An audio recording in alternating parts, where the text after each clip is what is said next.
Welcome back to the channel chat box ನೆಂಚರ ಪರಕುಲ್ಲ so ಇನ್ನೊಂಜಿ ಸ್ಪೆಷಲ್ ವಿಡಿಯೋ ಮಲ್ಪದ ನಮ್ಮ ಸಜನ್ ನನಗೆ ಮಸ್ತ್ ಥ್ಯಾಂಕ್ಸ್ ಇವಾಗ ನಾವು ಈ ಒಂಜಿ ಏನು ಮುಲ್ಪ ಮ್ಯೂಸಿಯಂ ಲಕ ಮಲ್ದಿರ ಸೊ ನೆಟ್ ಮಸ್ತ್ ಹಿಸ್ಟ್ರಿ ಉಂಡು ನಮ್ಮ ತುಳುನಾಡು ಪಸಿನ ಅಂಚಿನ ನಮ್ಮ ಇಡೀ ಕರ್ನಾಟಕದ ಇಲ್ಲು ಉಪ್ಪಡು ಪ್ಯಾಲೇಸ್ ಉಪ್ಪಡು ಟೆಂಪಲ್ಸ್ ಉಪ್ಪಡು ಅಲ್ಪ ಎತ್ತಿನ ನಾವು ಮುಲ್ಪ ಹೋಗ್ತದೆ ರೀಕನ್ಸ್ಟ್ರಕ್ಷನ್ ಮಲ್ದಿರಿ ಸೊ ಆಯ್ತು ಫುಲ್ ಮುಲ್ಪ ಒಂಜಿ ಕಮ್ಮಿ 18+ 24 ಮುಟ್ಟು ಉಂಡು 24 ಇಲ್ಲು ಪಟ್ಟು ಟೆಂಪಲ್ ಪಟ್ಟು ಪೂರ ಮುಕ್ಕೊಂಡು ಸೊ ಅವನ ತಿಂಗಳು ಎಕ್ಸ್ಪ್ಲೋರ್ ಮಾಡ್ಬೋದು ಸೊ ಉಲೇ ಪೋಯಿತ್ತೆ ನಡಪಡ ಮಸ್ತ್ ಪಂಪಣ ಆಟದ ಮಲ್ಲುಂಡು ಒಂದು ಯಾರು ಮಾಡಿ ಇದು ಮುಟ್ಟೆ ಉದಿರೋಡು ತಿರುಗುತ್ತೆ ನಮಗೆಲ್ಲ ಗೊತ್ತಿದ್ದ ವಿಷಯ ಒಂದು ಮಸ್ತ್ ಜನ ಸಬ್ಸ್ಕ್ರೈಬ್ ಮಾಡ್ಕೊಂಡು ಕಮೆಂಟ್ ಬೊಕ್ಕ ಮೆಸೇಜ್ ಮೂಲಕ ತೆರಿಬತ್ತಾರೆ ಆಗಲೇ ಪೂರಗಲೇ ಮಸ್ತ್ ಥ್ಯಾಂಕ್ಸ್ ಸೊ ಬಲಿತೆ ಪೋಯಿ ಆಯ್ತು ಕರೆಕ್ಟ್ ಡೀಟೇಲ್ಡ್ ಒಂಜಿ ಜನ ರೆಡ್ ಲಾಗ್ ಮಾಡ್ಬೋದು ಜಪಣ ಆತ ಮಲ್ಲೊಂಡು ನಿಖಿಲೆಗೆ ಬರೋಲಿ ನೆತ್ತ ಟೈಮಿಂಗ್ಸ್ ಪನ ಎಂಟ್ರಿ ಫೀಸ್ ಎದ್ದು ಬೊಕ್ಕ ಟೈಮಿಂಗ್ಸ್ ಆ್ಯಪ್ ಅಂದು ನಿಖಿಲೆಗೆ ಪೂರಲ ಪೋದು ಉಲೇ ಪೋದು ನಿಖಿಲೆಗೆ ಡೀಟೇಲ್ಸ್ ಕೊಡ್ಪೆ ಬಲೆ ಪೋಯಿ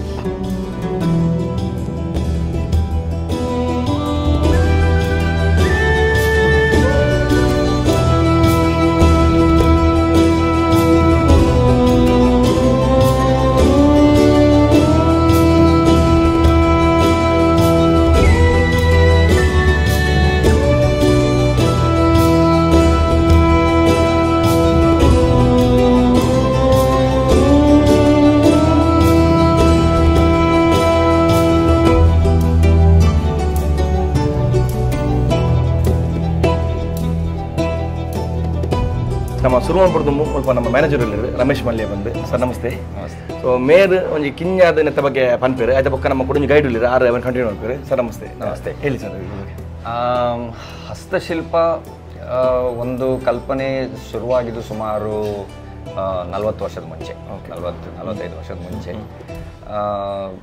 ಒಂದು ಕಲ್ಪನೆ ಬಟ್ ಒಂದು ನಿಜ ರೂಪಕ್ಕೆ ಬಂದದ್ದು 93ನೇ ಇಸ್ವಿಯಿಂದ 93 ಹೌದು ಸೊ ಇದು ಎಲ್ಲದಕ್ಕೆ ರೂವಾರಿ ವಿಜಯನಾಥ್ ಶೆಣೆ ದಿವಂಗತ ವಿಜಯನಾಥ್ ಶೆಣೆ ಅವರು ವಿಜಯನಾಥ್ ಶೆಣೆ ಅವರು 2017ರಲ್ಲಿ ತೀರ್ಕೊಂಡ್ರು 83 ವರ್ಷ ಆಗಿತ್ತು ಅವರಿಗೆ ಸೊ ವಿಜಯನಾಥ್ ಶೆಣೆಯವರು ಮೂಲತಃ ಉಡುಪಿಯಲ್ಲಿ ಹುಟ್ಟಿ ಬೆಳೆದವರು ಆಗಿನ ಸಿಂಡಿಕೇಟ್ ಬ್ಯಾಂಕಲ್ಲಿ PR ಆಫೀಸರ್ ಅಂದರೆ ಪಬ್ಲಿಕ್ ರಿಲೇಷನ್ಸ್ ಆಫೀಸರ್ ಆಗಿ ಕೆಲಸ ಮಾಡ್ತಾರೆ ಶೆಣೆಯವರಿಗೆ ಹಿಂದೂಸ್ತಾನಿ ಸಂಗೀತ ಮತ್ತು ಆರ್ಟ್ ಆ್ಯಂಡ್ ಕಲ್ಚರ್ ಇದು ಎರಡು ವಿಷಯಗಳು ಭಾರಿ ಇಷ್ಟವಾದದ್ದು ಹಿಂದೂಸ್ತಾನಿ ಮ್ಯೂಸಿಕ್ ಅಂತೂ ತುಂಬ ಮೆಚ್ಚಿಕೊಂಡಿದ್ರು ಅವರು ಸೊ ಆಗಿನ ಕಾಲದಲ್ಲಿ ಮಣಿಪಾಲ ಅನ್ನೋ ಊರು ಹೊರಗಿನವರಿಗೆ ಗೊತ್ತಿಲ್ಲದ ಟೈಮಲ್ಲಿ ಒಂದು ಸಂಗೀತ ಸಭಾ ಅಂತೇಳಿ ಒಂದು ಸಂಗೀತದ ಒಂದು ಫೋರಮನ್ನು ಮಾಡಿ ಅಲ್ಲಿ ನಮ್ಮ ದೇಶದ ದೊಡ್ಡ ದೊಡ್ಡ ವಿದ್ವಾಂಸರು ದೊಡ್ಡ ದೊಡ್ಡ ಕಲಾವಿದರನ್ನು ಉದಾಹರಣೆಗೆ ಪಂಡಿತ್ ಭೀಮ್ಸೆನ್ ಜೋಶಿ ಇರ್ಬೋದು ಡಾಕ್ಟರ್ ಬಾಲಮುರಳಿ ಕೃಷ್ಣ ಇರ್ಬೋದು ಪಂಡಿತ್ ಜಾಕಿರ್ ಹುಸೇನ್ ಇರ್ಬೋದು ಉಸ್ತಾದ್ ಜಾಕಿರ್ ಹುಸೇನ್ ಇರ್ಬೋದು ಉಸ್ತಾದ್ ಜಾಕಿರ್ ಹುಸೇನ್ ಅಂತೂ ಭಾರಿ ಕ್ಲೋಸ್ ಫ್ರೆಂಡ್ ಅವರಿಗೆ ಸೊ ಅವರನ್ನೆಲ್ಲ ಕರೆಸಿ ಇಲ್ಲಿ ಕಚೇರಿ ನಡೆಸಿದಂಥ ಖ್ಯಾತಿ ಅವ್ರದ್ದು ಆವಾಗ ನಾನು ಕೆಲವೊಮ್ಮೆ ಕಿಶೆಯಿಂದ ದುಡ್ಡು ಕೊಟ್ಟು ನಡೆಸಿದ್ದೆ ಸೊ ಅದು ಸಂಗೀತದ ಭಾಗ ಇದು ಹೇಗೆ ಅಂತ ಹೇಳಿದ್ರೆ ಇದು ಸಾಧಾರಣ ನಿಮಗೆ 70-80ರಲ್ಲಿ ಈ 61 ನಂತರ ಯಾವಾಗ ಭೂ ಮಸೂದೆ ಕಾಯ್ದೆ ನಂತರ ಕೆಲವು ಬದಲಾವಣೆಗಳಾಯಿತು ಎಸ್ಪೆಷಲಿ ನಮ್ಮ ಕರಾವಳಿ ಬೆಲ್ಟಲ್ಲಿ ಅಂದರೆ ಹೆಚ್ಚಾಗಿ ನಮ್ಮಲ್ಲಿ ಇಲ್ಲಿ ಕೃಷಿಕರು ಜಾಸ್ತಿ ಕೃಷಿ ಒಂದು ಪ್ರಧಾನ ಒಂದು ಕುಟುಂಬಗಳು ಜಾಸ್ತಿ ಅದರಲ್ಲಿ ಬಂಟು ಸಮುದಾಯ ಅಂತೂ ತುಂಬ ಇತ್ತು ನಮಗೆಲ್ಲರಿಗೂ ಗೊತ್ತಿದ್ದದೆ ಒಂದು ಕರಾವಳಿಯಲ್ಲಿ ಹೆಚ್ಚಾಗಿ ಮೀನುಗಾರಿಕೆ ಮತ್ತು ಕೃಷಿ ತುಂಬ ಎರಡು ಪ್ರಧಾನ ಒಂದು ಕ್ರಿಯೆ ಇದು ನಮ್ಮದು ಅಂತೇಳಿ ಅದರಲ್ಲಿ ಏನಾಯಿತು ಈ ಭೂ ಮಸೂದೆ ಕಾಯ್ದೆ ನಂತರ ಆದಂಥ ಕೆಲವು ಬದಲಾವಣೆಗಳಲ್ಲಿ ಈ ಕೃಷಿಕ ಕುಟುಂಬಗಳು ಅವೆಲ್ಲ ಕೂಡು ಕುಟುಂಬ ಹೀಗೆಲ್ಲ ಒಂದು ಗಂಡ ಹೆಂಡತಿ ಇಬ್ಬರು ಮಕ್ಕಳಷ್ಟೇ ಹಾಗೆಲ್ಲ ಕೂಡು ಕುಟುಂಬ ಸೊ ಒಂದು ಮನೆ ನಿಮಗೆ ಉದಾಹರಣೆಗೆ ಸಿಗ್ತದೆ ಅದು ಬ್ರಾಹ್ಮಣರ ಮನೆ ಅಲ್ಲಿ 100 ಜನ ವಾಸ ಮಾಡ್ತಿದ್ದಾರೆ ಆ ಮನೆಯಲ್ಲಿ 17 ಕುಟುಂಬ ಇತ್ತು ಆ ಮನೆ 17 ಸೊ ಅದೊಂದು ಉದಾಹರಣೆ ನಿಮಗೆ ಸೊ ಆ ಥರದ ಒಂದು ಸನ್ನಿವೇಶದಲ್ಲಿ ಈ ಕಾಯ್ದೆಯಿಂದಾಗಿ ಮತ್ತು ಪಾಶ್ಚಾತ್ಯೀಕರಣ ಇವು ಎರಡು ಹೊಡೆತಕ್ಕೆ ಸಿಕ್ಕಿ ಈ ಕುಟುಂಬಗಳೇನಾಯಿತು ಛಿದ್ರ ಆ ಮನೆಯನ್ನು ಉಳಿಸ್ಕೊಳ್ಳೋದಾ ಅಥವಾ ಕುಟುಂಬವನ್ನು ಉಳಿಸ್ಕೊಳ್ಳೋದು ಯಾವುದಕ್ಕೆ ಮೊದಲ ಆದ್ಯತೆ ಕೊಡಬೇಕು ಅನ್ನೋದೇ ಒಂದು ಗೊಂದಲ ಆಗೋಯ್ತು ಬಟ್ ಮನೆ ಹಿರಿಯನಿಗೆ ಆ ಗೊಂದಲ ಆದರೆ ಅವ್ರ ಕಿರಿಯರಿಗೆ ಏನಾಗುತ್ತೆ ಅಂತ ಹೇಳಿದ್ರೆ ಅವರಿಗೆ ವಲಸೆ ಹೋಗಲಿಕ್ಕೆ ತುಂಬ ಸುಲಭ ಆಯಿತು ಇಲ್ಲಪ್ಪ ನನಗೆ ಆಗೋದಿಲ್ಲ ನನಗೆ ಕಷ್ಟ ಆಗ್ತದೆ ನನಗೆ ನನ್ನ ಕುಟುಂಬ ಮುಖ್ಯ ಅಂತೇಳಿ ಪೇಟೆ ಕಡೆಗೆ ಹೋಗೋದು ಭಾರಿ ಸುಲಭ ಆಯಿತು ಅವರಿಗೆ ಆದರೆ ಕುಟುಂಬದ ಹಿರಿಯನಿಗೆ Main. ಏಕಾಏಕಿ ಮನೆಯನ್ನೆಲ್ಲ ಹಿರಿಯರ ಮನೆಯನ್ನು ಬಿಟ್ಟಾಕಿ ಹೋಗುವಂಥ ಪರಿಸ್ಥಿತಿಲಿ ಅವ್ರು ಇರಲಿಲ್ಲ. ಸೊ ಅವ್ರಿಗೂ ಒಂದು ದ್ವಂದ್ವ, ನಾನು ಕುಟುಂಬ ಫಸ್ಟ್ ಆದ್ಯತೆ ಕೊಡಬೇಕಾ ಮನೆ ಆದ್ಯತೆ ಕೊಡಬೇಕು. ಸೊ ಕೊನೆಗೆ ಏನಾಯ್ತು ಅಂತ ಹೇಳಿದ್ರೆ ಒಂದು ಪರಿಸ್ಥಿತಿ ಹೇಗೆ ಬಂತು ಅಂತ ಹೇಳಿದ್ರೆ, ಒಂದು ಮನೆಯನ್ನು ಹಾಗೆ ಪಾಳು ಬೀಳ್ಲಿಕ್ಕೆ ಬಿಟ್ಟು ಬಿಡೋದು, ಅಂದರೆ ಉರುಳಿಸ್ಲಿಕ್ಕೆ ದುಡ್ಡು ಯಾರು ಕೊಡೋದು? ಅದೇ ನನಗೆ ಗೊತ್ತಿಲ್ಲ, ಅದಕ್ಕೆ ವರ್ಷ ಪಾಲಿಗೆ ಎಲ್ರಿಗೂ ಬೇಕು, ಉರುಳಿಸ್ಲಿಕ್ಕೆ ನನಗೆ ಆಗೋದಿಲ್ಲ. ಸೊ ಹಾಗೆ ಬಿಟ್ಬಿಟ್ರು. ಇನ್ನೊಂದು ಆಯ್ತಪ್ಪ ಸರಿ, ಮನೆಯನ್ನು ಇಡೀ ಉರುಳಿಸಿ ಬಿಡುವ, ಬಂದದ್ದೇನು ದುಡ್ಡು ಮರ ಏನಿದೆ ಎಲ್ಲ ಮಾರಿ ಸ್ವಾಮಿಲಿಗೆ ಮಾರಿ ಬಂದ ದುಡ್ಡಿಂದ ಹಂಚ್ಕೊಳ್ಳುವ, ಹೋಗಿಬಿಡು. ಇದೊಂದು. ಇನ್ನೊಂದು ವರ್ಗ ಐತೇನಪ್ಪ ಅಂತ ಹೇಳಿದ್ರೆ, ಈ ಪಾಶ್ಚಾತ್ಯೀಕರಣ ಇದೆಲ್ಲ, ಪಾಶ್ಚಾತ್ಯೀಕರಣದ ಹೊಡೆತಕ್ಕೆ ಸಿಕ್ಕಿದಂಥ ಇನ್ನೊಂದು ಸನ್ನಿವೇಶ ಹೇಗಪ್ಪ ಅಂತ ಹೇಳಿದ್ರೆ, ಈ ಫ್ರಿಜ್ AC ಅದೆಲ್ಲ ಯಾವಾಗ ಇಂಟ್ರೊಡ್ಯೂಸ್ ಆಗಲಿ ಶುರುವಾಯಿತು, ಬರ್ಲಿಕ್ಕೆ ಶುರುವಾಯಿತು, ಆ ಥರದ ಯಾವುದೇ ವಸ್ತುಗಳು ಸಾಧನಗಳು ಈ ಮನೆ ಒಳಗಡೆ ಸೆಟ್ ಆಗ್ತವೆ. ಅದೇ ಸೊ ಅವ್ರಿಗಿದ್ದದ್ದು ಎರಡೇ ಆಪ್ಷನ್, ಒಂದು ಗೋಡೆ ಗಿಡೆ ಎಲ್ಲ ಹೊಡೆದು ಅಡ್ಜಸ್ಟ್ ಮಾಡಬೇಕು, ಅದು ಆಗ್ಲಿಕ್ಕೆ ಸಾಧ್ಯನೇ ಇಲ್ಲ ಫುಲ್ ಮನೆ, ಯಾಕಂದರೆ ಮನೆಗಳೆಲ್ಲ 5 ಅಡಿ ಬಾಗಿಲು ಇದ್ದಂತೆ. ಬೆಸ್ಟ್ ಅಂತ ಹೇಳಿದ್ರೆ ಮನೇನ ಉರುಳಿಸಿ ಹಾಕಿ ಹೊಸ ಮನೆ ಕಟ್ಟಿ ಅದನ್ನೆಲ್ಲ ತಂದು ಒಳಗಿಡಿ, furniture, table, dining table, bed, ಕ್ವಾಟ್ ಅಂತ ಹೇಳಿ. ಸೊ ಶನಿಯವರು ಇದನ್ನೆಲ್ಲ ನೋಡುವಾಗ ಅವರಿಗೆ ಭಾರಿ ಬೇಜಾರಾಯಿತು. ಅವರು ಏನಂತ, ಅವರ ಒಂದು ಇದು ಏನಿತ್ತು ಅಂತ ಹೇಳಿದ್ರೆ ಮನಸ್ಸಲ್ಲಿ, ಒಂದು ಮನೆ ಅಂತ ಹೇಳಿದ್ರೆ ಒಂದು ಸಂಸ್ಕೃತಿಯ ಪ್ರತೀಕ. ಅಂದರೆ ಉದಾಹರಣೆಗೆ ಒಂದು ಬ್ರಾಹ್ಮಣ ಸಮುದಾಯ ಇದ್ದರೆ ಅವ್ರದ್ದೇ ಒಂದು ಪದ್ಧತಿ ಇದೆ, ಅವ್ರದ್ದೇ ಒಂದು ಸಂಸ್ಕೃತಿ ಇದೆ. ಬಂಟ್ ಸಮುದಾಯ ಅಂತ ತಗೊಂಡ್ರೆ ಅವ್ರದ್ದೇ ಒಂದು ಪದ್ಧತಿ ಇದೆ, ಅವ್ರದ್ದೇ ಒಂದು ಸಂಸ್ಕೃತಿ, ತುಂಬ ಬೇರೆ ಬೇರೆ ಕಲ್ಚರ್ಸ್ ಇರುತ್ತೆ. ಪ್ಲಸ್ ಆ ಮನೆ ಇರುವಂಥ ಪ್ರದೇಶ ಅದರದೇ ಅದೊಂದು ಸಂಸ್ಕೃತಿ. ಉದಾಹರಣೆಗೆ ಈಗ ಬಂಟರು ಬೆಂಗಳೂರಲ್ಲಿ ಹೋಗಿ ಮನೆ ಕಟ್ಟಿದ್ರೆ ಅವರ ಸಂಸ್ಕೃತಿನೂ ಇರ್ತದೆ, ಆ ಬೆಂಗಳೂರಿನಲ್ಲಿ ಅದು ಇರ್ತದೆ. ಆ ಎರಡು ಅದು ಮನೆ ಇಡೀ ಹೋಯ್ತು ಅಂತ ಹೇಳಿದ್ರೆ ಆ ಇಡೀ ಪೂರ್ತಿ ಸಂಸ್ಕೃತಿಯ ನಾಶನೇ. ಸೊ ನಿಮಗೆ ಇದು ನನ್ನ ಬೇರೊಂದು ಹೇಳ್ಕೊಳ್ಳಿ. ಈಗ ಉದಾಹರಣೆಗೆ ಈಗ ಕೆಲವರು ಜನ ಬರ್ತಾರೆ, ಈಗ ಕುಂಜೂರು ಮನೆ ಅಂತ ಹೇಳಿ ಇದೆ ಅಲ್ಲಿ, ಅದೇ ಫಸ್ಟ್ ಮನೆ ರಿಸ್ಟೋರ್ ಆಗಿದ್ದು, ಆ ಮನೆಯ ಕುಟುಂಬದವ್ರು ಬರ್ತಾರೆ. ಬಂದಾಗ ಅವ್ರಿಗೆ ಏನು ಅನಿಸ್ತದೆ ಅಂತ ಹೇಳಿದ್ರೆ, ಓ ಇದು ನನ್ನ ಹಿರಿಯರ ಮನೆ ಅಂತ ನೋಡ್ಲಿಕ್ಕಿದೆ. ಅದೇ ಅವರು ಉದಾಹರಣೆಗೆ ಅವ್ರು ಆ್ಯಕ್ಚುಲಿ ದೇವಸ್ಥಾನಕ್ಕೆ ಕೊಡಬೇಕಿತ್ತು, ದೇವಸ್ಥಾನಕ್ಕೆ ಹೋಗಿದ್ರೆ ಅವರಿಗೆ ಹಿರಿಯರ ಮನೆ ಅಂತ ಇರಲಿಲ್ಲ. ಇದೊಂದು ಉದಾಹರಣೆ ನಾನು ನಿಮ್ಗೆ ಹೇಳ್ತಾ ಇದ್ದೀನಿ. ಸೊ ಇದೆಲ್ಲವೂ ಶನಿಯವರಿಗೆ ಒಂದು ಪ್ರೇರಣೆ ಕೊಡ್ತೀನಿ, ಒಂದು ಕನಸು ಕಟ್ಟಲಿಕ್ಕೆ ಶುರು ಮಾಡ್ತೀನಿ ಅಂತ ಹೇಳಿದ್ರೆ, ನಾನು ಈ ಮನೆಗಳನ್ನು ಉಳಿಸ್ಬೇಕು. ಹೀಗೆ ಆದರೆ ಇವುಗಳು ನಮ್ಮ ಬೇರಂತ ಅನ್ಕೊಳ್ಳಿಕ್ಕೆ ಏನು ಉಳಿಸೋದಿಲ್ಲ, ಏನು ಇರೋದಿಲ್ಲ. ಸೊ ಹಾಗಾಗಿ ಹೋಗಿ ಅವ್ರೇನು ಮಾಡಿದರು, ಸಂಬಳದ ವ್ಯಕ್ತಿ, ಬ್ಯಾಂಕಲ್ಲಿ ಏನು ಸಂಬಳ ಬರ್ತದೆ ಅದರಿಂದ ಜೀವನ ಮಾಡಬೇಕಾದ ಪರಿಸ್ಥಿತಿ, ಇಬ್ಬರು ಮಕ್ಕಳಿದ್ದರು ಬೇರೆ. ಸೊ ಆಗೇನು ಮಾಡ್ತಾರೆ ಅವರು, ತುಂಡು ಸ್ವಾಮಿಲಿಂದ ಒಲೆಗೆ ಬಿಸಾಕ್ಲಿಕ್ಕೆ ಇಟ್ಟದ್ದು ವಸ್ತುಗಳಿಂದ ಅವರೆಲ್ಲ ದುಡ್ಡು ಕೊಟ್ಟು ಖರೀದಿ ಮಾಡಿ ತಂದು ಅವ್ರ ಮನೇಲಿ ಇಡ್ತಾರೆ. ಉದ್ದೇಶ ಎಷ್ಟೇ ಅಂದರೆ ಕಾಪಾಡಬೇಕು ಅಂತೇಳಿ. ಅವುಗಳನ್ನ ಇಟ್ಕೊಂಡು ಮಾರಬೇಕು, ದುಡ್ಡು ಮಾಡಬೇಕು ಅನ್ನೋ ಉದ್ದೇಶ ಖಂಡಿತ ಆಗಿಲ್ಲ ಅವರು. ಸೊ ಹೀಗೆ ಒಂದು 8-10 ವರ್ಷ ಅದು ನಡೆದುಕೊಂಡು ಬರ್ತದೆ. ಬರುವಾಗ ಒಂದು ದಿವಸ ಏನಾಗ್ತದೆ, ಕೆಲವು ವಸ್ತುಗಳು ಹೊರಗೆ ಇಟ್ಟಿರ್ತಾರೆ ಅವ್ರ ಮನೆಗೆ, ಒಳಗೆ ಜಾಗ ಇಲ್ಲದೆ. ಬರೀ ಮರ ಅಲ್ಲ ಅವರು ಕಲೆಕ್ಟ್ ಮಾಡಿದ್ದು, ಎಲ್ಲ ಪಾತ್ರೆ ಪಗಡಿ ಏನೇನಿತ್ತು ಆಗಿನ ಕಾಲದೆಲ್ಲೂ ಕಲೆಕ್ಟ್ ಮಾಡಿದ್ರು. ಸೊ ಹಾಗೆ ಮನೆ ತುಂಬ ಬರೀ ಕಲೆಕ್ಷನ್ಸ್. ಸೊ ಒಂದು ದಿವಸ ಏನಾಗ್ತದೆ, ಹೊರಗೆ ಇಟ್ಟ ವಸ್ತು ಕಳ್ತನ ಆಗುತ್ತೆ.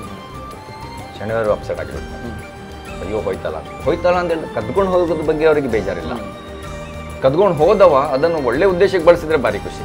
ಅವ್ರ ಉದ್ದೇಶ ಏನಿತ್ತು, ಅದು ಮತ್ತೆ ಒಲೆಗೆ ಹೋಗಬಾರ್ದು ಅಂತ ಹೇಳಿ ಅದಕ್ಕೆ ಖರೀದಿ ಮಾಡಿದ್ರು, ಮತ್ತೆ ಒಲೆಗೆ ಹೋದರೆ ಅದೇ. ಸೊ ಹಾಗೆ ಹೋಗಿ ಆ ಒಂದು ಬೇಸರದಲ್ಲಿ ಅವರು ಅಪ್ಸೆಟ್ಟಲ್ಲಿ ಭಾರಿ ಒಂದು ರೀತಿ ತಲೆಬಿಸಿ ಮಾಡ್ಕೊಂಡಿರ್ತಾರೆ. ಆಗ ಹೆಂಡತಿ ಏನು ಮಾಡ್ತಾರೆ, ಅವ್ರಿಗೊಂದು ಐಡಿಯಾ ಕೊಡ್ತಾರೆ, ನೋಡಿ ಈಗ ನಿಮ್ಮ ಕಲೆಕ್ಟ್ ಮಾಡಿದ ವಸ್ತುಗಳೆಲ್ಲ ಮನೆ ಹೊರಗೆ ಬರ್ಲಿಕ್ಕೆ ಶುರುವಾಯಿತು. ನಾಳೆ ಮನೆ ಓನರ್ ಬಾಡಿಗೆ ಮನೆ, ನಾಳೆ ಮನೆ ಓನರ್ ಏನಪ್ಪ ನನ್ನ ಮನೆಯನ್ನು ನೀವು ಗೋಡನ್ ಮಾಡಿ ಇಟ್ಟಿದ್ದೀರಿ, ಗುಜರಿ ಅಂಗಡಿ ಮಾಡಿಟ್ಟಿದ್ದೀರಿ, ಹೋಗಿ ಎತ್ಲಾಗೆ ಅಂತ ಹೇಳಿದ್ರೆ ಏನು ಮಾಡ್ತೀವಿ. ಸೊ ಎಲ್ಲೂ ಹೋಗ್ಲಿಕ್ಕೆ ಆಗೋದಿಲ್ಲ, ನಾವು ಇನ್ನೊಂದು ಬಾಡಿಗೆ ಮನೆ ಮಾಡ್ಲಿಕ್ಕೆ ಆಗ್ತದೆ.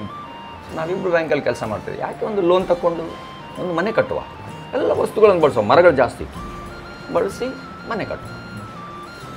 ಸೊ ಹೆಂಡತಿದ ಐಡಿಯಾ ಒಳ್ಳೇದಿದೆ ಅನಿಸ್ತದೆ ಅವರಿಗೆ. ಆವಾಗ ಅನಂತನಗರ ಇಲ್ಲಿಂದ 1.5 ಕಿಲೋಮೀಟರ್ ದೂರದಲ್ಲಿದೆ, ಒಂದು ಕಾರ್ನರ್ ಸೈಟ್ ತೊಗೊಳ್ತಾರೆ, ಎಲ್ಲ ವಸ್ತು ತೊಗೊಂಡೋಗಿ ಅಲ್ಲಿ ಡಂಪ್ ಮಾಡ್ತಾರೆ ಮರಗಳನ್ನೆಲ್ಲ. ಈ ಅಕ್ಕಪಕ್ಕದೆಲ್ಲ ಹುಡ್ಕೋ ಕಾಲೋನಿ ಎಲ್ಲ ಪಾಶ್ ಸೊಸೈಟಿ ಅವರು ಎಲ್ಲ ಹಳೆ ಮರ ಎಲ್ಲ ತಂದು ರಾಶಿ ಹಾಕಿದ್ದು ನೋಡಿ ಅವರಿಗೆ ಎಲ್ಲೋ ಗುಜರಿ ಅಂಗಡಿ ಅವ ಅಂತೇಳಿ ಹಾಗೆ ಯೋಚನೆ ಮಾಡ್ತಾರೆ. ಅಂದರೆ ಹಿಂದ್ಗಡೆಯಿಂದ ಮಾತಾಡ್ಲಿಕ್ಕೆ ಶುರು ಮಾಡ್ತಾರೆ. ಇದು 89ನೇ ಕಾಲ, 85ರಿಂದ 90ರ ಒಳಗೆ ಆ ಮನೆ ಕಟ್ಟಿದವರು. ಸೊ ಶನಿವಾರ ಅದ್ರ ಬಗ್ಗೆ ತಲೆ ಕೆಡಿಸ್ಕೊಳ್ಳೋದಿಲ್ಲ, ಅವರೇ ಆ ಮನೆಯದ ಆರ್ಕಿಟೆಕ್ಟ್, ಅವರೇ ಡಿಸೈನರ್, ಎಲ್ಲ ಅವರೇ. 5 ವರ್ಷ ತಗೊಳ್ತಾರೆ ಮನೆ ಕಟ್ಟಲಿಕ್ಕೆ. ಒಂದು 3-4 ವರ್ಷ ಅಂದರೆ ಮನೆಗೆ ಒಂದು ಸಾಧಾರಣ ಒಂದು ಆಕಾರ ಬರ್ತಾ ಇದೆ ಅಂತ ಹೇಳುವಾಗ ಈ ಅಕ್ಕಪಕ್ಕದಲ್ಲಿ ಮಾತಾಡಿದವರೆಲ್ಲ ಇದ್ದಾರಲ್ಲ ಹಿಂದೆಯಿಂದ, ಅವ್ರು ನೋಡ್ತಾರೆ ಇವನು ಏನಪ್ಪ ಮಾಡ್ತಾ ಇದ್ದಾನೆ, ಅದು ಮನೆನೇ ಕಟ್ಟಿಬಿಟ್ಟಲ್ಲ. ಸೊ ಒಳಗಡೆ ಹೋಗಿ ನೋಡುವಾಗ ಅವ್ರಿಗೆ ಆಶ್ಚರ್ಯ ಆಗ್ತದೆ. ಅಂದರೆ ಆ ಒಂದು ಕಾನ್ಸೆಪ್ಟಲ್ಲಿ ಮನೆ ಕಟ್ಟಬಹುದು ಅಂತ ಗೊತ್ತಾಗಿದ್ದು ಆವಾಗಲೇ 35 ವರ್ಷದ ಮುಂಚೆ. ಶೆಣೆಯವರಿಂದ. ಸೊ ಇದೇನಾಗ್ತದೆ, ಇದು ವಿಷಯ ಒಳ್ಳೆ ಬೆಂಕಿಯಾಗಿ ಹರಳಿಕ್ಕೆ ಶುರು ಆಗ್ತದೆ. ಎಲ್ಲೋ ಮನೆ ಉಂಟಂತೆ ಹಸ್ತಶಿಲ್ಪ, ಮನೆಗೆ ಹಸ್ತಶಿಲ್ಪ ಅಂತ ಹೆಸರು ಇಡ್ತಾರೆ ಅವರು. ಸೊ ಎಲ್ಲರೂ ಬರ್ಲಿಕ್ಕೆ ಶುರು ಮಾಡ್ತಾರೆ. ಯಾರ್ಯಾರು ರಿಪೋರ್ಟರ್ ಅವರು ಇವರೆಲ್ಲ ಬಂದು ಅವರಿಗೆ ಇಂಟರ್ವ್ಯೂ ಮಾಡೋದು. ಸೊ ಶೆಣೆಯವರು ನಮಗೆ ಹೇಳ್ತಾ ಇದ್ರು, ಬೆಳಿಗ್ಗೆ 4 ಗಂಟೆಗೆ ಶುರು ಆದರೆ ಭಾನುವಾರ, ಎಸ್ಪೆಷಲಿ ಬ್ಯಾಂಕ್ ರಜೆ ಇದ್ದಾಗ ಅಥವಾ ಬ್ಯಾಂಕಿಗೆ ಇದು ಭಾನುವಾರ ರಜೆ ಇದ್ದಾಗ ಬೆಳಿಗ್ಗೆ 4 ಗಂಟೆಯಿಂದ ಮಧ್ಯರಾತ್ರಿ 2 ಗಂಟೆವರೆಗೂ ಜನ ಬರ್ತಿದ್ರು ಮನೆ ನೋಡಲಿಕ್ಕೆ. ಸೊ ಕ್ರಮೇಣ ಏನಾಯಿತು, ಮಕ್ಕಳು ಸ್ವಲ್ಪ ದೊಡ್ಡವರಾದರು, ಅವರಿಗೆ ಅನಿಸ್ತು ಇದು ನಮ್ಮ ಮನೆ ಅಲ್ಲ, ಇದು ಒಂಥರ ಮ್ಯೂಸಿಯಂ ಥರ ಆಗಿದೆ. ಈ ಥರ ಜನ ಅಂದರೆ ಊಟ ಮಾಡಲಿಕ್ಕಿಲ್ಲ, ಮಲಗಲಿಲ್ಲ, ಎಲ್ಲೂ ಪ್ರೈವಸಿನೇ ಇಲ್ಲ. ಸೊ ಕೊನೆಗೆ ಇಡೀ ಕುಟುಂಬ ಕೂತ್ಕೊಂಡು ತೀರ್ಮಾನ ಮಾಡ್ತದೆ, ಈ ಮನೆಗೆ ಬೀಗ ಹಾಕಿ ಬಾಡಿಗೆ ಮನೆಗೆ ಹೋಗುವ ಅಂತೇಳಿ ಅಷ್ಟೇ. ಆವಾಗ DC ಅವರು, ಆಗ ಉಡುಪಿ ಜಿಲ್ಲೆ ಆಗಿರಲಿಲ್ಲ, ಇದು 96ಅಲ್ಲಿ ಆಗಿದ್ದು ಉಡುಪಿ ಜಿಲ್ಲೆ, ಅದಕ್ಕಿಂತ ಮುಂಚಿನ ಸ್ಟೋರಿ.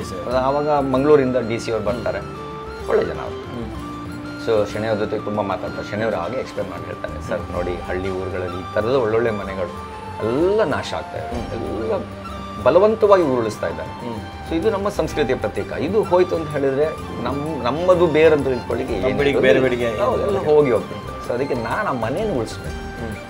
ಮನೆ ಅಂತಂದು ನನ್ನ ಮನೇಲಿ ಇಟ್ಕೊಳ್ಳಿಕ್ಕೆ ಆಗೋದಿಲ್ಲ. ಸೊ ನನಗೆ ಒಂದು ತುಂಡು ಭೂಮಿ ತಾವು ದಯಪಾಲಿಸಿದ್ರೆ ಸರ್ಕಾರದ ವತಿಯಿಂದ ನಾನು ನನ್ನ ಕನಸನ್ನು ನನಸು ಮಾಡ್ತೇನೆ. ಸೊ ಅವರಿಗೆ ಒಂದು ಇಂಟ್ರೆಸ್ಟ್ ಅನಿಸ್ತದೆ, ಹೌದು ಅನಿಸ್ತದೆ. ಸೊ ಅವರು ಸ್ವಲ್ಪ ಮುತುವರ್ಜಿ ವಹಿಸ್ತಾರೆ. ಆಮೇಲೆ ಗೊತ್ತಿದೆ ಸರ್ಕಾರಿ ಕೆಲಸಗಳು ತಡವಾಗಿ ಆಗ್ತದೆ. ಸೊ ಎಲ್ಲ ಆಗಿ ನಾವು 92-93ರಲ್ಲಿ ಹೌದು. ಸೊ ಸಾಧಾರಣ 6-7 ವರ್ಷ ಆಗಿದೆ. ಸೊ ಒಂದು ಟ್ರಸ್ಟ್ ಫಾರ್ಮ್ ಮಾಡ್ತಾರೆ ಫಸ್ಟ್. ಯಾಕಂದರೆ ಸರ್ಕಾರದ ಜಮೀನನ್ನು ಇಂಡಿವಿಜುವಲ್ ಹೆಸರಲ್ಲಿ ಕೊಡಲಿಕ್ಕೆ ಆಗೋದಿಲ್ಲ. ಸೊ ಹಾಗಾಗಿ ಒಂದು ಟ್ರಸ್ಟ್ ಮಾಡ್ತಾರೆ, charitable trust, not for profit charitable trust, ಹಸ್ತಶಿಲ್ಪ ಟ್ರಸ್ಟ್ ಅಂತಲೇ ಕ್ರಿಯೇಟ್ ಮಾಡ್ತಾರೆ. ಸೊ ಸರ್ಕಾರ ಈ ಜಮೀನನ್ನು ಹಸ್ತಶಿಲ್ಪ ಟ್ರಸ್ಟಿಗೆ ಹಸ್ತಾಂತರ ಮಾಡ್ತದೆ 93ರಲ್ಲಿ. ಅದಾದ ಮೇಲೆ ಫಂಡ್ಸ್ ಬೇಕಲ್ಲ, ಮನೆಗಳು ರೆಡಿ ಇದ್ದಾವೆ, ಆ ಮನೆ ಫಸ್ಟ್ ರೆಡಿ ಇತ್ತು, ಫಂಡ್ಸ್ ಬೇಕಲ್ಲ.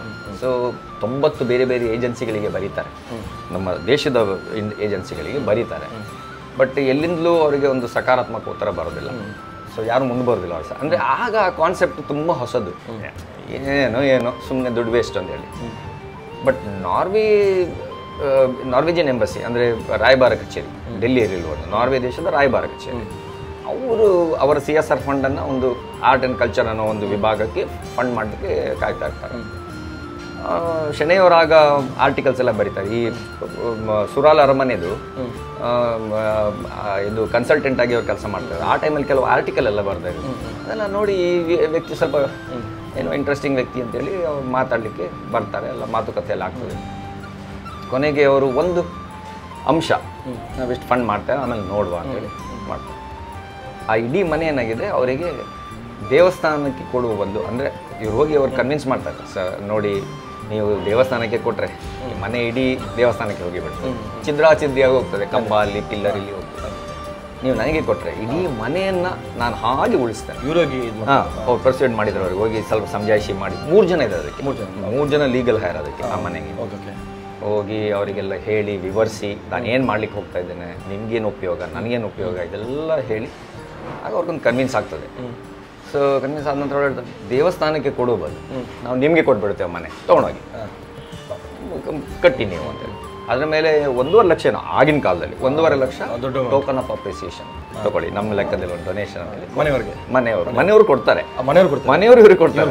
ಹೌದು, ದುಡ್ಡು ಇವ್ರು ತಗೊಳ್ಳಿಲ್ಲ, ಅವರು ಮನೆಯವ್ರಿಗೆ ಕೊಡ್ತಾರೆ. ಸೊ ಮನೆ ತರ್ತಾರೆ, ನಾರ್ವೆ ಅವರು ಸ್ವಲ್ಪ ದುಡ್ಡು ಕೊಡ್ತಾರೆ.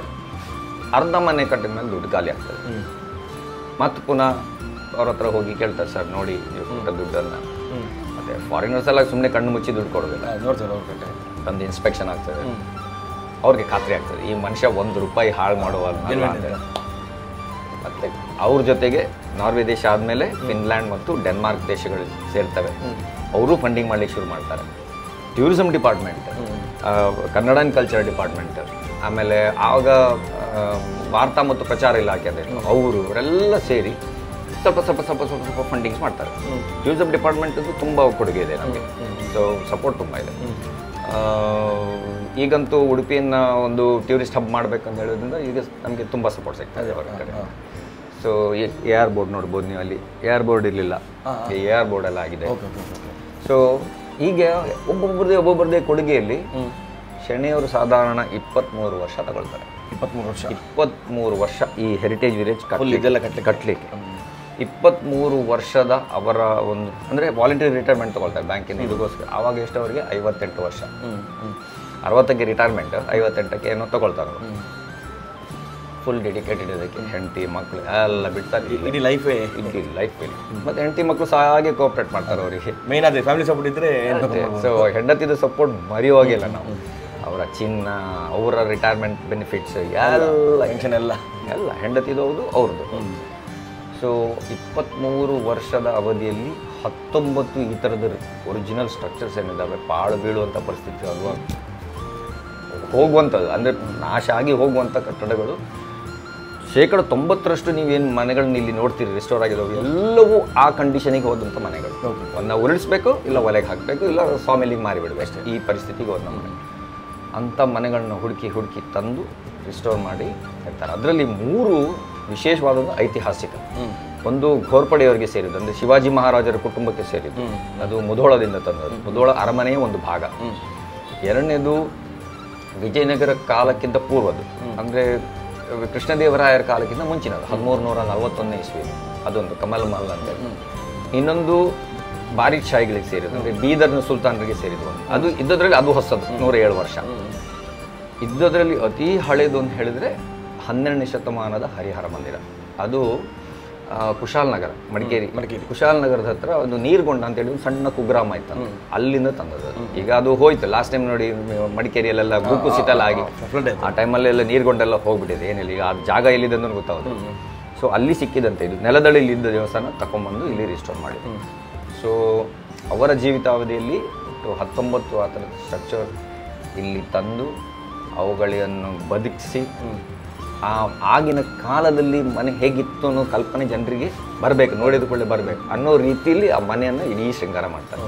ಆ ಕಾಲದ ಪಾತ್ರೆಗಳು, ಆ ಕಾಲದ ವಸ್ತುಗಳು ಅವೆಲ್ಲ ಎಲ್ಲವೂ ಹಾಗೆ ಆ ಮನೆಗೆ, ಅಂದರೆ ನಿಮ್ಗೆ ಆ ಮನೆ ಒಳಗೆ ಹೋದ ಕೂಡಲೇ ಅದು ಯಾರೋ ವಾಸ ಮಾಡ್ತಿದ್ದಾರೆ ಅನ್ಸ್ಬೇಕು, ನಿಮ್ಗೆ ಆ ಭಾವನೆ ಬರಬೇಕು. ಈಗ ಬರೋ ಕೂಡ ಸೊ ಹಾಗೆ ಮನೆಗಳನ್ನ ಮಾಡಿ 2016 ಮೇ 14ನೇ ತಾರೀಕು 2016ನೇ ಇಸ್ವಿ ಪಬ್ಲಿಕ್ಕಿಗೆ ಓಪನ್ ಮಾಡಿದ್ರು. ಆವಾಗ VIPಸ್ಗೆಲ್ಲ ಇನ್ವೈಟ್ ಮಾಡಿದ್ರು. ಧರ್ಮಾಧಿಕಾರಿ ವೀರೇಂದ್ರ ಹೆಗಡೆ ಅವರು ಸಹ ಬಂದಿದ್ರು. ಆವಾಗ ಅವರು ಬಂದಿದ್ದರು, ಸಿನಿಮಾ ನಟರು, ಸಾಹಿತಿಗಳು, ಡೈರೆಕ್ಟರ್ಸ್ಗಳು ಎಲ್ಲರೂ ಬಂದಿದ್ರು. ಅವಾಗೊಂದು ಸಾಧಾರಣ 900 ಜನ ಬಂದಿದ್ದಾರೆ 15 ದಿವಸದಲ್ಲಿ. 900. ಆಮೇಲೆ ಮಳೆಗಾಲಕ್ಕೆ ಕ್ಲೋಸ್ ಮಾಡಿದ್ವಿ. ಅಂದರೆ ಅವರಿಗೆ ಎಷ್ಟೊಂದು ಕಾಳಜಿ ಇತ್ತು ಅಂತ ಹೇಳಿದ್ರೆ, ಮಳೆಗಾಲದಲ್ಲಿ ಎಲ್ಲರೂ ಓಪನ್ ಮಾಡಿ ನೀರಿನ ಅಂಶ ಒಳಗೆ ಮರಗಳಿಗೆ ನೀರು ತಾಗಿದ್ರೆ ಹೋಯ್ತು. ಹೌದು. ಸೊ ಅದಕ್ಕಾಗಿ ನೀರಂದೆಲ್ಲ ಒದ್ದೆ ಕಾಲಲ್ಲಿ ಬರೋದು, ಒದ್ದೆ ಕೈಲಿ ಮುಟ್ಟೋದೆಲ್ಲ ಮಾಡ್ತಾರೆ. ಮಕ್ಕಳು ಬರೋದಂದ್ರೆ ಅವ್ರಿಗೆ ಆಗ್ತಿರ್ಲಿಲ್ಲ, ಅಂದರೆ ಅವ್ರಿಗೆ ಮಕ್ಕಳು ಆಗ್ತಿರ್ಲಿಲ್ಲ, ಎಲ್ಲರೂ ಕುಸ್ತಿ ಮಾಡಿ ಹಾಳು ಮಾಡಿಬಿಟ್ರೆ ನನ್ನ ಕಲೆಕ್ಷನ್ ಎಲ್ಲ ಹೋಯ್ತಲ್ಲ ಅಂತ ಅಷ್ಟೇ. ಸೊ 2017 ಮಾರ್ಚ್ 9ನೇ ತಾರೀಕು ಶೆಣೆಯವರು ತೀರ್ಕೊಳ್ತಾರೆ, 83 ವರ್ಷ. ಆ ನಂತರ ಅವರ ಮಗ ಅವರ ಜಾಗಕ್ಕೆ ಬರ್ತಾರೆ, ಸೆಕ್ರೆಟರಿಯಾಗಿ ಬರ್ತಾರೆ.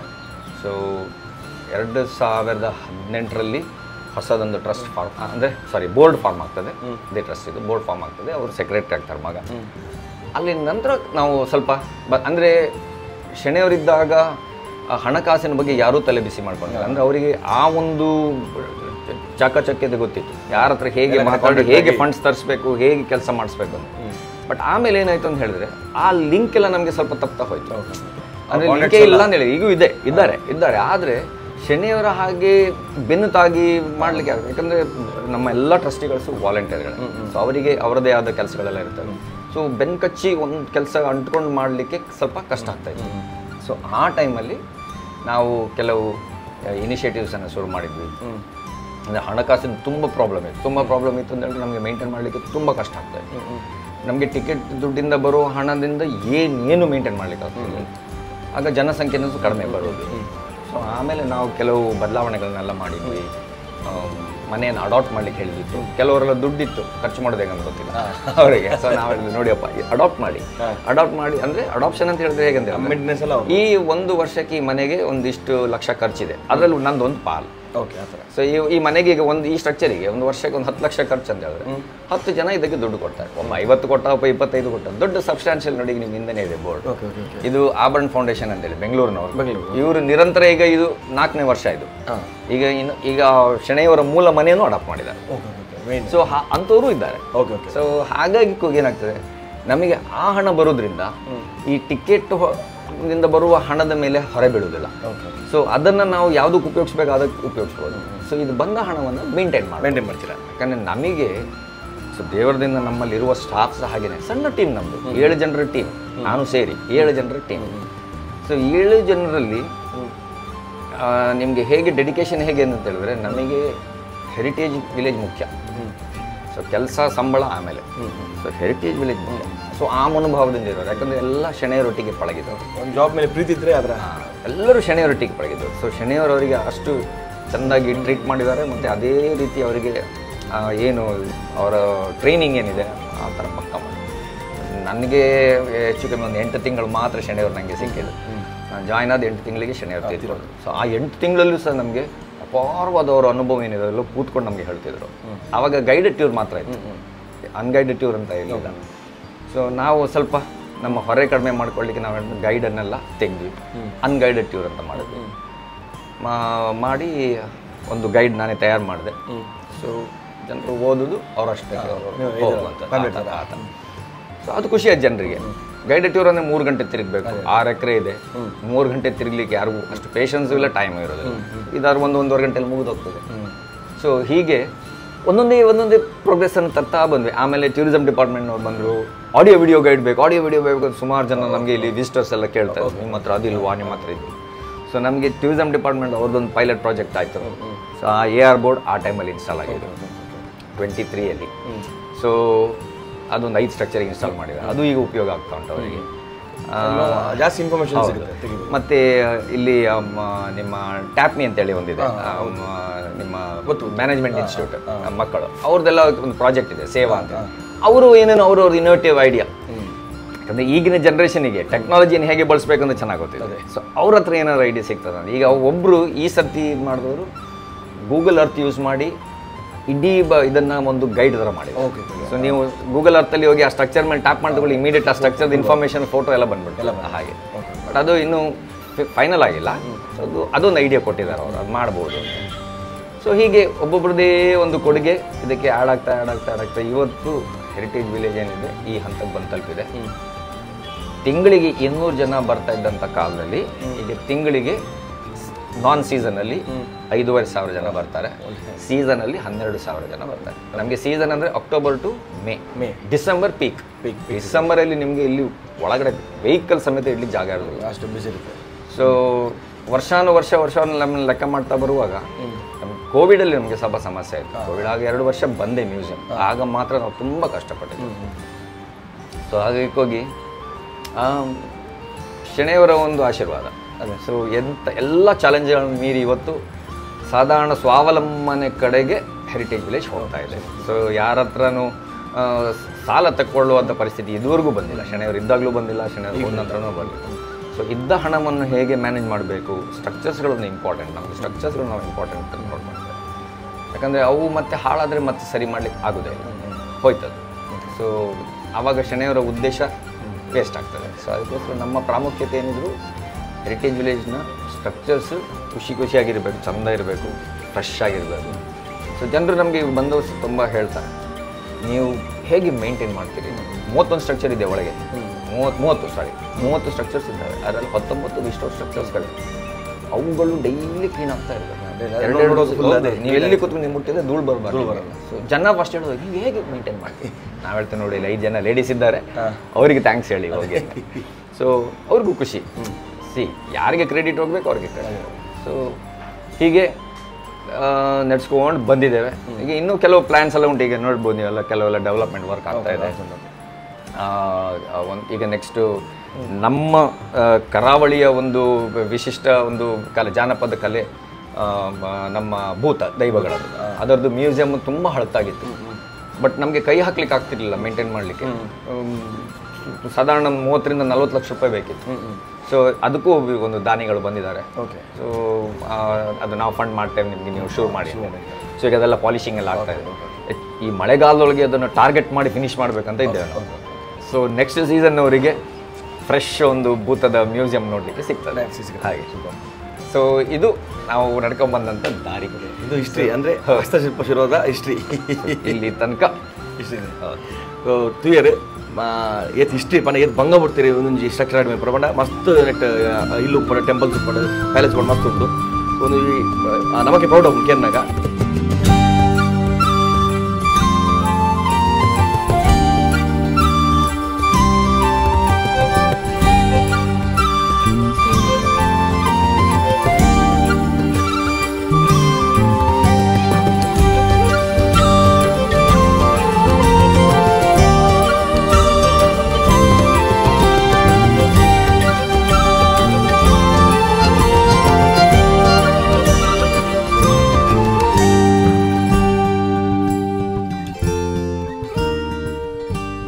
ಇಲ್ಲಿ ಬರೋಕ್ಕಿಂತ ಮುಂಚೆ ಇಲ್ಲಿಗೊಂದು ರೂಲ್ಸ್ ಹೇಳ್ಬಿಡಿ, ಆಮೇಲೆ ಇಲ್ಲಿ ಎಷ್ಟು ಟಿಕೆಟ್ ಅಂತ, ಆಮೇಲೆ ಟೈಮಿಂಗ್ಸ್ ಹೇಳ್ಬಿಡಿ. ಓಕೆ, ಟಿಕೆಟು ಒಂದು ಎಂಟ್ರಿ ಫೀ ಏನಿತ್ತು ಮುಂಚೆ 500 ಇತ್ತು, ಗೈಡೆಡ್ ಟೂರ್ ಮಾತ್ರ ಇತ್ತು.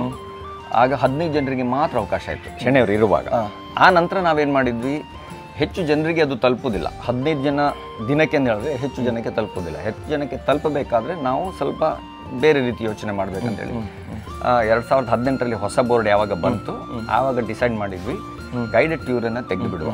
ಸೊ ಅನ್ಗೈಡೆಡ್ ಟ್ಯೂರ್ ಅಂತೇಳಿ ಮಾಡಿದರೆ ನಮಗೆ 2 ಜನ ಕಡಿಮೆ ಇರ್ಬೋದು. ಒಂದು ಆವಾಗ ಹಣಕಾಸಿಂದು ಸ್ಥಿತಿ ಅಷ್ಟು ಒಳ್ಳೆ ಇರಲಿಲ್ಲ. ಮತ್ತು ಅನ್ಗೈಡೆಡ್ ಟ್ಯೂರನ್ನು ಮಾಡಿ ಎಂಟ್ರಿ ಫೀನ 300 ರೂಪಾಯಿಗೆ ಇಳಿಸುವ ಅಂತೇಳಿ 500ರಿಂದ 200 ರೂಪಾಯಿ ಕಡಿಮೆ ಮಾಡಿದ್ವಿ. ಸೊ ಮಾಡೋದ್ರಿಂದ ಏನಾಯಿತು, ಒಂದು ನಾವು ವರ್ಚುವಲ್ ಟ್ಯೂರ್ ಗೈಡ್ ಅಂತ ಮಾಡಿದ್ವಿ, PDF ಫಾರ್ಮ್ಯಾಟಲ್ಲಿ ಮೊಬೈಲಲ್ಲಿ ಡೌನ್ಲೋಡ್ ಆಗ್ತದೆ. ಓದ್ತಾ ಹೋದರೆ ಸ್ಟ್ರಕ್ಚರಲ್ಲಿ ಕೂತ್ಕೊಂಡು ಆರಾಮಾಗಿ ಓದ್ಬೋದು.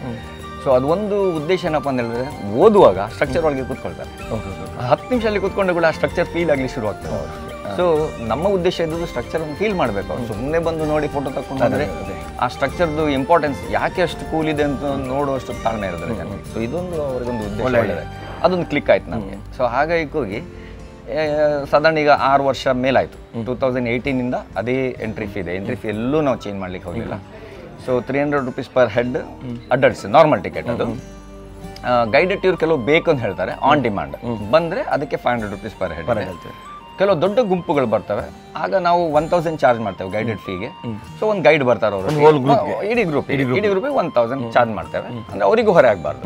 ಸೊ ಹಾಗಾಗಿ ನಾವು ಅದನ್ನು ಕರ್ಕೊಂಡು ಹೋಗ್ತೇವೆ. ಗೈಡ್ ತುಂಬ ದೊಡ್ಡದಾದರೆ ನಾವು ಮಾಡ್ಲಿಕ್ಕೆ ಹೋಗೋದಿಲ್ಲ, ಯಾಕಂದರೆ ನಿಮಗೆ 20-30 ಜನ ಬಂದರೆ ಅದ್ರ ಸರಿ ಕೇಳಿಸ್ಕೊಡೋರು 5 ಜನ ಮಾತ್ರ, 25 ಜನ ಫೋಟೋ ತೆಗಿಲಿಕ್ಕೆ ಆಗ ನಮ್ಮ ಜನಕ್ಕೆ ಟೈಮ್ ವೇಸ್ಟ್ ಆಗುತ್ತೆ. ಸೊ ಆ ಥರ ಆಗಬಾರ್ದು ಅಂತ ಹೇಳಿ ನಾವೇನು ಮಾಡಿ, ಸಣ್ಣ ಗ್ರೂಪ್ ಇದ್ದರೆ ನಾವು ಗೈಡೆಡ್ ಟು ಡಿಮಾಂಡ್ ಮಾಡಿದರೆ ಮಾತ್ರ, ಇಲ್ಲಾಂದರೆ ಇಲ್ಲ. ಇಲ್ಲಾಂದರೆ 300 ರೂಪೀಸ್ ಪರ್ ಹೆಡ್. ಸ್ಟೂಡೆಂಟ್ಸ್ಗಳಿಗೆ ನಾವು ಡಿಸ್ಕೌಂಟ್ಸ್ ಇಟ್ಟಿದ್ದಾರೆ. ಅವರಿಗೆ 50% ಡಿಸ್ಕೌಂಟ್.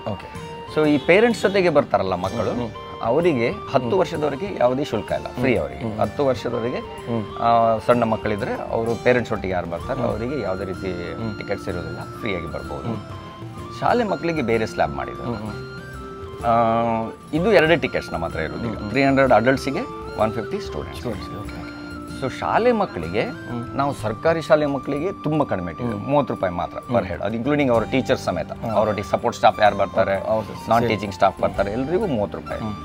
ಮತ್ತು ಅನುದಾನಿತ ಶಾಲೆಗಳು ಅವರಿಬ್ಬರಿಗೂ ಸಹ 30 ರೂಪೀಸ್ ಪರ್ ಹೆಡ್.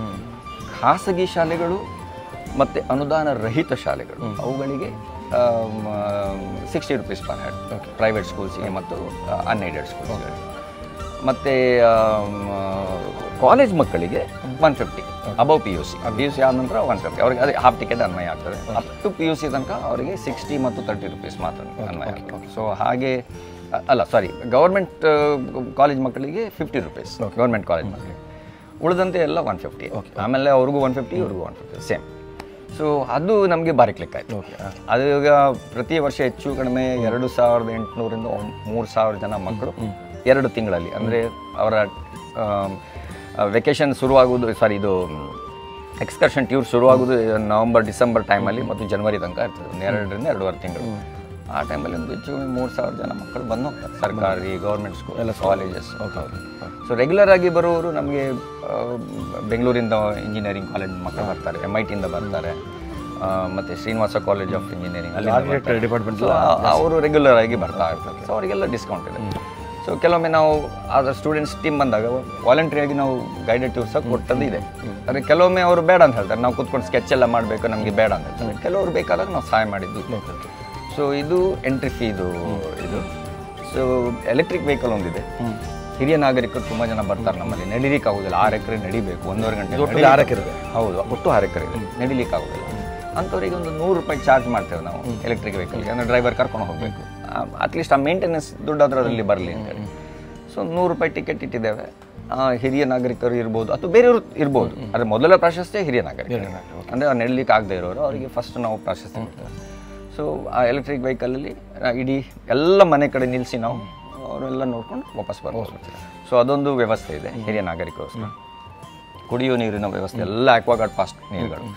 ಸೊ ಈಗ ಮೊನ್ನೆ ಒಂದು ಹೊಸದು ಆಕ್ವಾಗಾರ್ಡ್ ಹಾಕಿದ್ದೇವೆ, ಅದರಲ್ಲಿ ಬಿಸಿ ನೀರು ಬರ್ತದೆ, ಕೋಲ್ಡ್ ನೀರು ಬರ್ತದೆ, ಮಾಮೂಲಿ ನೀರು ಬರ್ತದೆ. ಸೊ ಮೂರು ನೀರು ಬರುವಾಗ ಕೆಲವರಿಗೆ ಬಿಸಿ ನೀರು ಅಭ್ಯಾಸ ಇರ್ತದೆ, ಸೊ ಅವ್ರಿಗೂ ಒಂದು ಸವಲತ್ತು. ಮತ್ತು ನಮ್ಮದೊಂದು ಹಾಲ್ ಇದೆ ಈಗ ತತ್ಕಾಲಕ್ಕೆ, ಅದೀಗ ನೆಕ್ಸ್ಟ್ ಮ್ಯೂಸಿಯಂ ಆಗಿ ಕನ್ವರ್ಟ್ ಆಗ್ತದೆ. ಆ ಹಾಲಲ್ಲಿ ಶಾಲೆ ಮಕ್ಕಳು ಬಂದಾಗ ನಮಗೆ ಒಮ್ಮೊಮ್ಮೆ 200-300 ಮಕ್ಕಳು ಬರ್ತಾರೆ. ಸರ್ ನಮಗೆ ಊಟಕ್ಕೆ ಎಲ್ಲೂ ವ್ಯವಸ್ಥೆ ಇಲ್ಲ. ಸರಿ, ಹಾಲ್ ನಾವು ಎಷ್ಟೋ ಸರಿ ನೋಡಿದ್ದೇವೆ, ರಸ್ತೆ ಬದಿಯಲ್ಲೆಲ್ಲ ಕೂತ್ಕೊಂಡು ಅನ್ನ ಕೊಡ್ತಾರೆ, ಅಲ್ಲಿ ನಾಯಿ ಎಲ್ಲ ಗಲೀಜು ಮಾಡಿರ್ತದೆ, ಪ್ರಾಣಿಗಳು ಸಗಣಿ ಹಾಕಿರ್ತದೆ, ಎಲ್ಲ ಇರ್ತದೆ. ಅಂಥ ಜಾಗದಲ್ಲಿ ಕೂತ್ಕೊಂಡು ತಿಂಡಿ ತಿನ್ನೋ ಊಟ ಮಾಡಿ ನಮ್ಗೆ ಬೇಜಾರಾಗ್ತದೆ. ನಾವೇನು ಹೇಳೋದು, ಆಯ್ತು ನೀವು ನಮ್ಗೆ ನಯ ಪೈಸೆ ಕೊಡೋದು ಬೇಡ, ಮಕ್ಕಳಿಗೆ ನಿರ್ಮಲವಾದ ವಾತಾವರಣದಲ್ಲಿ ಕೂರಿಸಿ ಊಟ ಮಾಡಿಸಿ, ಅಲ್ಲಿ ಕೈ ತೊಳಿಲಿಕ್ಕೆ ನೀರಿದೆ, ಕುಡಿಲಿಕ್ಕೆ ನೀರಿದೆ. ಸೊ ಮಕ್ಕಳು ಎಂಜಾಯ್ ಮಾಡಲಿ ನಿರ್ಮಲವಾದ ವಾತಾವರಣದಲ್ಲಿ ಅಷ್ಟೇ. ಸೊ ಅದೊಂದು ಇದು ಮಾಡ್ತಾ ಇದ್ದೇವೆ. ಈಗ ಬದಲಿ ಅದಕ್ಕೆ ಒಂದು ವ್ಯವಸ್ಥೆ ಮಾಡಿ ಆಮೇಲೆ ಹಾಲನ್ನು ಮ್ಯೂಸಿಯಂ ಆಗಿ ಕನ್ವರ್ಟ್ ಮಾಡೋ ಪ್ಲ್ಯಾನ್ಸ್ಗಳು ನಡೀತಾ ಇದ್ದಾವೆ. ಅದೊಂದು. ಸೊ ಇದು ನಮ್ಮ ಟಿಕೆಟಿಗೆ ಸಂಬಂಧಪಟ್ಟದ್ದು, ವ್ಯವಸ್ಥೆಗೆ ಸಂಬಂಧಪಟ್ಟದ್ದು. ಈಗ ಕೆಲವು ಯಾಕಂದರೆ ಸಂಸ್ಕೃತಿ ಗ್ರಾಮ ಆಗ್ಲಿಕ್ಕೆ ಹೋಗಿ, ಸೊ ಕೆಲವು ನಿಯಮಗಳನ್ನು ನಾವು ಸ್ವಲ್ಪ ಕಟ್ಟುನಿಟ್ಟಾಗಿ ನಾವು ಫಾಲೋ ಮಾಡಬೇಕಾಗ್ತದೆ. ಆ ಥರ ಮಾಡಿದ್ರೆ ಇಲ್ಲಾಂದರೆ ನಮಗೆ ಮೇಂಟೈನ್ ಮಾಡೋದು ಕಷ್ಟ, ಮತ್ತು ಹಾಳಾದ ವಸ್ತು ಮತ್ತೆ ವಾಪಸ್ ಬರೋದೇ. ಅದು ಆ್ಯಂಟಿಕ್ ಇದು ತುಂಬ. ಅದಕ್ಕೋಸ್ಕರ ನಾವೇನು ಮಾಡಿದ್ದೇವೆ ಅಂತ ಹೇಳಿದ್ರೆ, ಸೊ ಕೆಲವು ನಿಯಮಗಳನ್ನ ಹಾಕಿ, ತುಂಬ ಸರಳ ನಿಯಮಗಳು.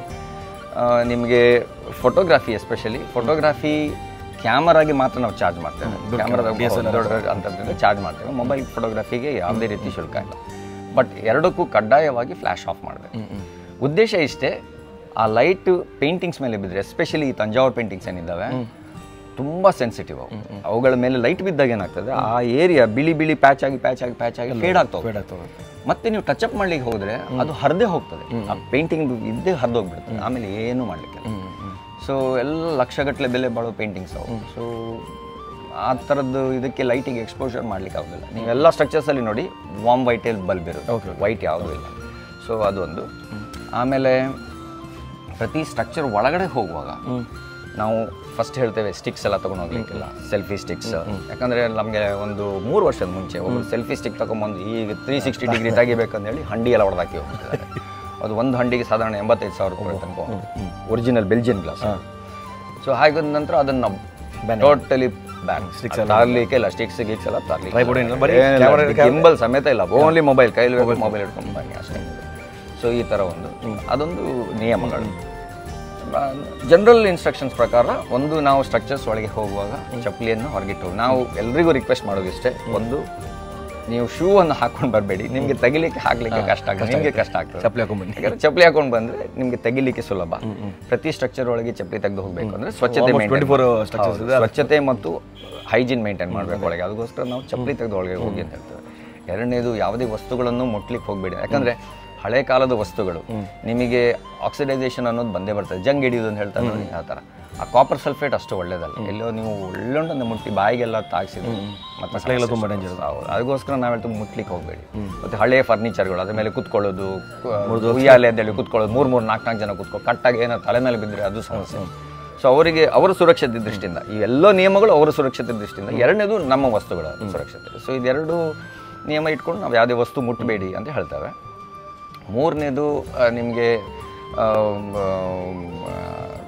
ಫೋಟೋಗ್ರಫಿ ತೆಗೆಯುವಾಗ ದಯವಿಟ್ಟು ಯಾವುದೇ ಕಾರಣಕ್ಕೂ ಅದನ್ನು ಕೈಯಲ್ಲಿ ಇಟ್ಕೊಂಡು ಫೋಟೋ ತೆಗೆಯೋದು, ಸೆಲ್ಫಿ ತೆಗೆಯೋದು ಅಂಥದ್ದೆಲ್ಲ ಮಾಡಬೇಕು. ಅದೊಂದು. ಮತ್ತು ಸಣ್ಣ ಮಕ್ಕಳಿಗೆ ಎಸ್ಪೆಷಲಿ ಓಡಲಿಕ್ಕೆ ಈ ಸಮಸ್ಯೆ ಏನಾಗ್ತದೆ ಅಂತ ಹೇಳಿದ್ರೆ, ಪೇರೆಂಟ್ಸ್ ಜೊತೆಗೆ ಮಕ್ಕಳು ಬರ್ತಾರೆ, ಮಕ್ಕಳನ್ನ ಬಿಟ್ಬಿಡ್ತಾರೆ, ಅವ್ರವ್ರ ಫೋಟೋ ತೆಗೆದ್ರಲ್ಲಿ ತಲೆನೋರಾಗಿರುತ್ತೆ.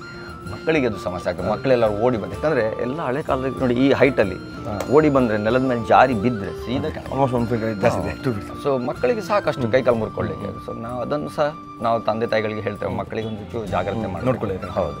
ಮತ್ತು ಅವರಿಗೆ ಎಳೆಯೋದು, ಮುಟ್ಟೋದು, ಬ್ಯಾರಿಕೇಡ್ಸ್ ಕ್ರಾಸ್ ಮಾಡಿ ಒಳಗಡೆ ಹೋಗೋದು ಇದೆಲ್ಲ ಅಪಾಯಕಾರಿ. ಸೊ ಅದಕ್ಕೋಸ್ಕರ ಅದೊಂದು ನಿರ್ಬಂಧ ಇದೆ. ಎಲ್ಲಿ ಬ್ಯಾರಿಕೇಡ್ಸ್ ಇದ್ದಾವೆ ದಯವಿಟ್ಟು ದಾಟಿ ಒಳಗಡೆ ಹೋಗಬಾರ್ದು.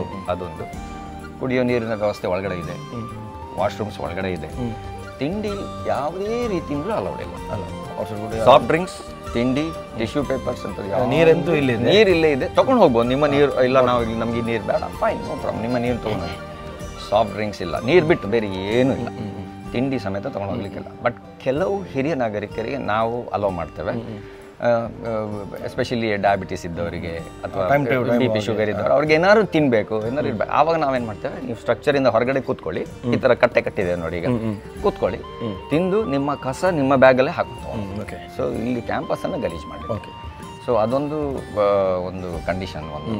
ಸೊ ಇನ್ನು ಉಳಿದಂತೆ ಅವರಿಗೆ ಬೇರೆ ಏನು ತುಂಬ ರೆಸ್ಟ್ರಿಕ್ಷನ್ಸ್ ಇಲ್ಲ, ಯಾಕಂದರೆ ಜನ ನೋಡಿ ಎಂಜಾಯ್ ಮಾಡಲಿಕ್ಕೆ ಬರ್ತಾರೆ. ನಾವು ತುಂಬ ರೂಲ್ಸ್ ರೆಗ್ಯುಲೇಷನ್ ಅಂತೇಳಿ ಹಾಕಿಬಿಟ್ರೆ ಅವರಿಗೆ ಅದನ್ನು ತಲೆಯಲ್ಲಿ ಇಟ್ಕೊಳ್ಳಿಕ್ಕೆ ಟೈಮ್ ಸಾಕಾಗೋದಿಲ್ಲ. ಇದೆಲ್ಲ ಫಾಲೋ ಮಾಡಬೇಕಾ ಅಂತ ಹೇಳಿ ಅಲ್ಲೇ ಅರ್ಧ ಅವರು ಮೂಡ್ ಹೋಗಿಬಿಡ್ತಾರೆ. ಸೊ ಅದಕ್ಕೆ ನಾವು ತುಂಬ ಸರಳ ನಿಯಮಗಳನ್ನು ಹಾಕಿದ್ದೇವೆ.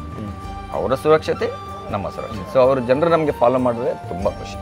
ಕೆಲವರು ಹೇಳ್ತಾರೆ, ಇಲ್ಲ ಸರ್ ನಮಗೇನು ಕಷ್ಟ ಆಗಲಿಲ್ಲ ಅಂತ ಹೇಳ್ತಾರೆ. ಕೆಲವರು ಬಂದು ಹೊಗಳ್ತಾರೆ, ಕೆಲವು ಬಂದು ಸರ್ ಈ ನಿಯಮ ಇದ್ದರೆ ಒಳ್ಳೇದಿತ್ತು ಅಂತ ಹೇಳ್ತಾರೆ. ಅದು ಇದೆ, ಸಜೆಷನ್ ಕೊಡೋರಿದೆ, ನೀವು ಈ ಥರ ನಿಯಮ ಹಾಕಿದ್ರೆ ಒಳ್ಳೇದು ಸರ್, ನೋಡಿದೆವು ನಾವು ಅಲ್ಲಿ ಹಾಗೆ ಮಾಡ್ತಾರೆ, ಹೀಗೆ ಮಾಡ್ತಾರೆ. ಸೊ ಬಟ್ ಓವರ್ ಆಲ್ ನಮಗೆ ಏನಂತ ಹೇಳಿದ್ರೆ, ನಮಗೆ ಕಸ್ಟಮರ್ ಇಸ್ಬಾರ್ದು. ನಮಗೆ ಅವರು ಬಂದಿಲ್ಲ ಅಂತ ಹೇಳಿದ್ರೆ, ನಮಗೆ ಇಲ್ಲಿ ಕಲೆಯನ್ನು ಒಂದು ಪ್ರೀತಿಸೋರು ಇಲ್ಲಿ ಬಂದಿಲ್ಲ ಅಂತ ಹೇಳಿದ್ರೆ ಮ್ಯೂಸಿಯಂ ನಡೆಯೋದಿಲ್ಲ. ಸೊ ನಾವು ರೆಸ್ಟ್ರಿಕ್ಷನ್ಸ್ ಹಾಕ್ತಾ ಹೋದಾಗ ಅವರಿಗೆ ಬೇಜಾರಾಗ್ತದೆ, ಇದು ಏನೆಲ್ಲ ಬೇಕು ಅಷ್ಟೇ ಆಗ್ತೀರಾ. ಹೌದಾ. ಸೊ ಅದಕ್ಕೆ ಹೆಚ್ಚು ತುಂಬ ಏನು ರೆಸ್ಟ್ರಿಕ್ಷನ್ಸ್ ಇರೋದಿಲ್ಲ. ಈ ರೆಸ್ಟ್ರಿಕ್ಷನ್ ಫಾಲೋ ಮಾಡೋದು ಯಾಕಂದರೆ, ರೆಸ್ಟ್ರಿಕ್ಷನ್ ಅಲ್ಲ ಇದು, ಈ ಸಜೆಷನ್ಸ್ ಇನ್ಸ್ಟ್ರಕ್ಷನ್ ಫಾಲೋ ಮಾಡೋದು ಯಾಕಂದರೆ ನಮಗೆ ಇಂಪಾರ್ಟೆಂಟ್ ಅವರ ಸೇಫ್ಟಿ. ಅವರ ಸೇಫ್ಟಿ ಒಂದು ಫಾಲೋ ಮಾಡಬೇಕು. ಸೊ ಅದೊಂದು ಬಿಟ್ಟರೆ ಬೇರೆ ಹೆರಿಟೇಜ್ ವಿಲೇಜಲ್ಲಿ ನೀವು 1 ಗಂಟೆ ಒಳಗೆ ಹೊರಗೆ ಹೋಗಬೇಕು, ನಿಮ್ಮ ಟಿಕೆಟ್ ತೊಗೊಂಡಿರೋದು 1.5 ಗಂಟೆಗೆ, ಅಷ್ಟು ಟೈಮ್ ಬೇಕು, ಅಷ್ಟು ದೊಡ್ಡದಿದೆ. ಸೊ ಯಾವುದೇ ಆದರೆ ಕೆಲವೊಮ್ಮೆ ನೀವು ಸುಮ್ಮನೆ ಟೈಮ್ ಪಾಸ್ ಮಾಡ್ತಿದ್ರೆ ಒಳಗೆ ಅಂತ ಹೇಳಿದ್ರೆ ನೀವು ಹೊರಟು ಬಿಡಬೇಕು ಬೇಗ. ಕೆಲವರಿಗೆ ನಿಜವಾಗ್ಲೂ ಒಂದೊಂದು ಡಿಸೈನ್ ಬಗ್ಗೆ ಸಮಯ ಬೇಕಾಗ್ತದೆ. ಅವರು ಹಿಸ್ಟ್ರಿ ಬಗ್ಗೆ ಕೆಲವರು ಇಡೀ ದಿನ ಕಳೆದಿದೆ, ಕೆಲವು ಅರ್ಧ ದಿನ ಕಳೆದಿದೆ, ಕೆಲವು ದಿನ ಅರ್ಧ ಗಂಟೆಗೆ ಹೋದವರು ಇದ್ದಾರೆ. ಸೊ ನಾವು ಯಾವುದೇ ಆ ಥರದ್ದು ಯಾವುದೇ ರೆಸ್ಟ್ರಿಕ್ಷನ್ಸ್ ಇಲ್ಲ, ಟೈಮ್ ರೆಸ್ಟ್ರಿಕ್ಷನ್ಸ್ ಇಲ್ಲ. ಬಟ್ ಸುಮ್ಮನೆ ಕೂತ್ಕೊಂಡು ಟೈಮ್ ವೇಸ್ಟ್ ಮಾಡಲಿಕ್ಕಿಲ್ಲ. ಅವಳಿಗೆ ನಿಮ್ಮದು ಟ್ಯೂರ್ ಆಯಿತು ಹೊರಟು ಬಿಡ್ಬೇಕು, ಯಾಕಂದರೆ ಬೇರೆ ರೀತಿ ಚಟುವಟಿಕೆಗಳೆಲ್ಲ ಶುರು ಆಗ್ಬಿಡ್ತದೆ. ಅದಕ್ಕೋಸ್ಕರ ನಾವು ಅದನ್ನು ಅಲೋ ಮಾಡೋದು. ಸೊ ಇದು ನಮ್ಮ ರೂಲ್ಸ್ ಅಷ್ಟೇ. ಸೊ ತುಯ್ಯರು ಒಂದು ಎಡ್ಡ ಇನ್ಫಾರ್ಮೇಷನ್ ಕೊರಿಯರು ನಮ್ಮ ಎಂಚ ಸ್ಟಾರ್ಟ್ ಆ್ಯಂಡ್ ಹಸ್ತಶಿಲ್ಪ ಅದು ಬೊಕ್ಕ ಇಡೀ ಬರ್ಪಿನ ಟಿಕೆಟ್ಸ್ ಹಂಚುಂಡು ಬೊಕ್ಕ ಮುಲ್ತ ರೂಲ್ಸ್ ಹಂಚುಂಡು ಬೊಕ್ಕ ಮುಲ್ಪ ಏನ ಮತ್ತು ಫೆಸಿಲಿಟೀಸ್ ಉಂಡು. ಸೊ ಮತ್ತು ತುಯ್ಯರು ನಿಖಲಿಗೆಲ್ಲ ಬರತ್ತಿನ ಬರೋಲಿ ನಾನು ಡಿಸ್ಕ್ರಿಪ್ಷನ್ ಮೂಲಕ ಲಿಂಕ್ ಕೊಡ್ದು ಉಪ್ಪೆ. ಸೊ ನೆಟ್ಟೆಡ್ ದುಮ್ ನಿಖಲು ಮತ್ತು ವಿಡಿಯೋದು ಉಪ್ಪವರು ನಮ್ಮ ಏನ ಮತ್ತು ಉಂಡು. ಸೊ ಆಯ್ತ ಬಗ್ಗೆ ಒಂದು ಎಂಚ ಸುರಾಯಿನ್ ಬಂದು ಡೀಟೇಲ್ ಕೊರಿಯರು. Thank you very much sir. Thank you sir. Thank you.